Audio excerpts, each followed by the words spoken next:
जय हिंद मेरे प्यारे साथियों। आज हम डिस्कशन करेंगे जो है कि लैंग्वेज सेकंड के अंतर्गत इंग्लिश का पेपर जो कि सी-टेट का सेकंड पेपर है और जो हुआ है कब 31 जनवरी 2021 को ये एग्ज़ाम हुआ है। और इसी तरीके का हमने सेगमेंटेड वाइज जो है कि पूरा पेपर हमने अपने चैनल पे डाल दिया है और आप वहाँ से जाके विजिट करके देख सकते हैं। चलिए हम शुरू करते हैं लैंग्वेज सेकंड के अंतर्गत इंग्लिश। हमने लैंग्वेज फर्स्ट इंग्लिश सॉल्व कर लिया, लैंग्वेज सेकंड इंग्लिश सॉल्व कर रहे हैं। लेकिन अगर आप बात करेंगे हिंदी की तो हमने language first and language second का हिंदी का भी सॉल्यूशन डाल दिया है हमारे चैनल पे, आप वहाँ से जाके विजिट करके देख लीजिएगा।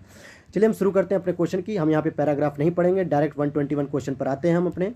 क्वेश्चन नंबर 121 आपसे क्या कह रहा है कि which of the following statement correct about her mother, यानी उसकी माता के बारे में क्या स्टेटमेंट सही है। तो इसका सही जवाब हो जाएगा 4, सी स्ट्रगल थ्रू लाइफ स्माइलिंग, यानी कि वो अपनी लाइफ में स्ट्रगल कर रही है लेकिन हंसते हुए मुस्कुराते हुए। क्वेश्चन नंबर 122 की बात करेंगे तो study of the following statement, statement A और स्टेटमेंट बी को जब हम पढ़ेंगे तो सही जवाब हो जाएगा आपका 122 का, यानी 122 का फर्स्ट ऑप्शन, यानी A is wrong and B is right. A is wrong, B is right हो जाएगा। क्वेश्चन नंबर 123 पर हम चलते हैं। आइए क्वेश्चन नंबर 123 की अगर हम बात करते हैं, जल्दी से कर लेते हैं।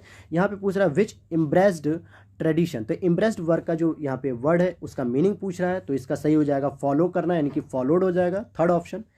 एंड क्वेश्चन नंबर 124 की अगर हम बात करेंगे, क्वेश्चन नंबर 124 की बात करेंगे, an example by overcoming all difficulties, तो ओवरकमिंग का मतलब क्या होता है, कंक्यूरिंग, यानी 124 का सेकेंड ऑप्शन हो जाएगा। एंड 125 की बात करेंगे, living a life which इम्ब्रेस्ड tradition, पूछ रहा है which part of speech the underline word, यानी कि विच के लिए यहाँ पे कौन सा पार्ट ऑफ स्पीच यूज हो रहा है, तो ये हो जाएगा प्रोनाउन, तो सेकंड ऑप्शन इसका सही हो जाएगा। क्वेश्चन नंबर 126 की ओर चलते हैं। पूछा जा रहा है which two contradictory kinds of experience did Kamala Devi have her childhood, यानी उसने अपने बचपन में जो है कि कौन से दो कॉन्ट्राडिक्टरी जो है कि एक्सपीरियंस देखे थे। तो 126 का हो जाएगा फर्स्ट, यानी कि tradition and change, 126 first. And 127 की बात करेंगे, her father did not believe in, तो 4 हो जाएगा रिमूविंग ब्राह्मणिकल रिस्ट्रिक्शन, यानी वो रिमूव नहीं करना चाहते थे लेकिन उसमें संशोधन करना चाहते थे, कुछ परिवर्तन, तो इसमें चेंजेस हो सकता था लेकिन रिमूव यानी पूरी तरीके से उसे हटाना नहीं चाहते थे, इसलिए 127 का 4 हो जाएगा। चलिए हम क्वेश्चन नंबर 128 पर चलते हैं। क्वेश्चन नंबर 128 आपका क्या पूछ रहा है, which of the following statement is not correct of her grand mother, मतलब उसकी दादी माँ के बारे में कौन सा स्टेटमेंट सही नहीं है। तो 128 का हो जाएगा 4, she believe than women should lead a secure life, तो इसमें उनका विश्वास नहीं होता था। आइए हम क्वेश्चन नंबर 129 से 135 सॉल्व करते हैं पैराग्राफ के बेसिस पे। तो क्वेश्चन नंबर 129 आपका क्या पूछ रहा है आपसे, in addition economic growth our society as a consequences also needs, तो क्या हो जाएगा 129 का हो जाएगा third, just and equitable distribution of wealth, यानी वेल्थ का मतलब होगा यहाँ पे संपत्ति, तो संपत्ति का जो है कि एक तरीके से समान वितरण होना चाहिए, तभी हमारी इकोनॉमिक ग्रोथ के साथ सोसाइटी आगे बढ़ेगी। क्वेश्चन नंबर हमारा 130 है। यहाँ पर study of the following statement, statement A और स्टेटमेंट बी को जब हम स्टडी करते हैं तो सही जवाब मिलता है हमको 4 ऑप्शन, यानी A is right and B is wrong. Question number 131 की बात करेंगे तो while economic strength determine the scope, तो डिटरमाइन की बात पूछ रहा है, तो डिटरमाइन मतलब होता है निर्धारण, यानी अपने आप को स्टैब्लिश कर लेना, स्थापित करना, तो 131 का हो जाएगा 4 ऑप्शन सही। चलिए क्वेश्चन नंबर 132 पर चलते हैं हम।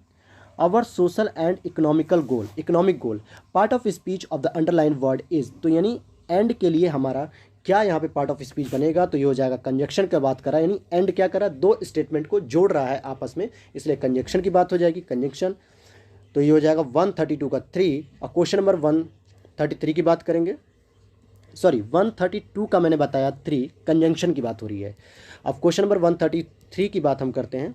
क्वेश्चन नंबर 133 क्या कह रहा है, in the Indian context the concept of the word, यानी कॉन्सेप्ट के लिए क्या पूछा है, तो कॉन्सेप्ट मतलब विचार, प्रस्ताव होता है एक तरीके से प्रस्तावना, तो इसलिए हम आइडिया इसका सही आंसर लगाएंगे, आइडिया मतलब विचार, कॉन्सेप्ट मतलब भी विचार हो जाएगा, तो 133 का फर्स्ट हो जाएगा। एंड 134 की बात करेंगे, the independence was achieved in India, तो 134 का हो जाएगा 4, थ्रू अ लॉन्ग स्ट्रगल, यानी कि हमने ब्रिटिश लोगों से एक लंबे संघर्ष के बाद आज़ादी प्राप्त की थी, तो 134 का 4। 135 our leaders vision of independence India was based on, तो 135 का हो जाएगा 2, इकोनॉमिक सेल्फ रिलायंस हो जाएगा। क्वेश्चन नंबर 136 की अगर हम बात करते हैं, देखिए क्वेश्चन नंबर 136 की बात करते हैं, mechanics of language in speaking skills included, तो कौन सा होगा स्किल्स जो है कि इसमें इंक्लूड्स करेगा, तो 4 ऑप्शन सही हो जाएगा, प्रोनाउंसिएशन, ग्रामर एंड वोकैबुलरी। चलिए हम 136 का 4 हो गया। 137 का जो है कि Jatin Raghav is reading fast looking for specific information in a machinery manual, what is the reading सब स्किल नोन एज, तो किस नाम से जाना जाएगा इसको। 137 का फर्स्ट हो जाएगा, यानी स्कैनिंग हो रही है। चलिए 138 की अगर हम बात करते हैं, 138 क्वेश्चन का सही जवाब हो जाएगा सी, स्ट्रेस एंड इनोटेशन, इंटोनेशन हो जाएगा। एंड 139 की बात करेंगे, जिसमें पूछा जा रहा है आपसे word which one recognisation when one hears of or see them are, तो 139 का हो जाएगा सेकंड, यानी एक्सप्लिसिट वोकैबुलरी हो जाएगी ये, एक्सप्लिसिट वोकैबुलरी। चलिए 140 क्वेश्चन पर चलते हैं। पूछ रहा है आपसे what does free writing approach, free writing approach में क्या प्रमोट करना चाहेंगे, तो सेकंड हो जाएगा इसका सही जवाब 140 का, understanding of the content and fluency. Question number 141 की बात करेंगे, पेडागॉजिकल ग्रामर की बात करते हैं, तो पेडागॉजिकल ग्रामर में क्या हो जाएगा, 4 ऑप्शन से हो जाएगा, all grammar teaching should be rule focused. Question number 142 की बात करेंगे हम, यहाँ पे क्वेश्चन नंबर 142 कह रहा है which one of the following is not advocated as an element for assessment in a poem, तो इसका सही जवाब हो जाएगा 142 का सेकंड ऑप्शन, क्योंकि यहाँ पे ग्रामर की कोई आवश्यकता नहीं होती। जब हम पोएम की बात कर रहे होते हैं या पोएम को लिख रहे होते हैं, उसमें जो है कि कहीं ना कहीं उसको एसेस कर रहे होते हैं, तो उसमें बहुत ग्रामर के रूल का जो है कि ध्यान नहीं दिया जाता है। चलिए 143 की अगर हम बात करें, क्वेश्चन नंबर 143 का जो सही जवाब हो जाएगा फर्स्ट, क्रिटिकल पैडागॉजी का यहाँ पे प्रयोग किया जाएगा। क्वेश्चन नंबर 144 की अगर हम बात करते हैं, what does fluency in reading mean, तो रीडिंग मीन में जो फ्लुएंसी है वो 144 का क्या हो जाएगा, 4 हो जाएगा, ability to read a text at each is with expression, is with expression, तो 144 का 4 हो जाएगा सही जवाब। क्वेश्चन नंबर 145 की बात करेंगे, तो इसका सही जवाब हो जाएगा फर्स्ट, यानी सी और डी दोनों ही स्टेटमेंट ट्रू हैं, लेकिन यहाँ पे ए और बी जो है कि गलत हैं। देखिए लिखा हुआ है English is the official language of India and Hindi is the national language of India, तो यहाँ पे ध्यान दीजिएगा सी और डी जो है कि सही होगा। चलिए अगले क्वेश्चन की ओर चलते हैं, हम 146 की बात करते हैं, declarative knowledge in learning grammar refers to, 146 का हो जाएगा 4, knowing the rules of grammatical items, knowing the rules of grammatical items. 146 की अगर हम बात करते हैं, 146 का 4 और 147 की बात करेंगे, तो habit formation through repetition is a components of which method, तो 147 का हो जाएगा फर्स्ट, यानी ऑडियो लिंग्विज्म हो जाएगा। क्वेश्चन नंबर 148 की तरफ हम बढ़ते हैं, तो क्वेश्चन नंबर 148 का जो आंसर हो जाएगा वो क्या हो जाएगा, 4 ऑप्शन सही हो जाएगा, यानी कि रियलिया। 149 क्वेश्चन की अगर हम बात करते हैं, तो 149 का सही जवाब हो जाएगा सेकंड, रिकॉग्नाइजिंग प्रोमिनेंट डिटेल्स।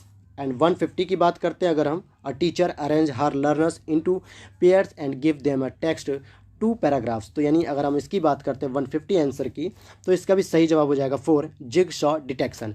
तो ये था दोस्तों लैंग्वेज सेकंड के अंतर्गत इंग्लिश लैंग्वेज का हमने सॉल्यूशन यहाँ पे दे दिया है, और लैंग्वेज फर्स्ट और सेकंड के अंतर्गत हमने हिंदी को भी सॉल्व करा दिया, pedagogy, social science, mathematics, science सबको हमने कंप्लीटली अपने चैनल पर डाल दिया है। आप वहाँ से विजिट करके बाकी सभी पेपर जरूर देख लीजिएगा, और अपने कमेंट सेक्शन में जरूर बताइएगा कि आपको कितने मार्क्स किस में आ रहे हैं और टोटल भी कितना आपको मिल रहा है। चलिए इसी के साथ हम विदा लेना चाहेंगे, और अगर आप यूपी टेट की भी तैयारी करना चाहते हैं तो प्रैक्टिस पेपर के साथ पुराने पेपर हमारे चैनल पे डाले जा रहे हैं, आप वहां से भी जो है कि विजिट करके देख सकते हैं। इसी के साथ जय हिंद, जय भारत।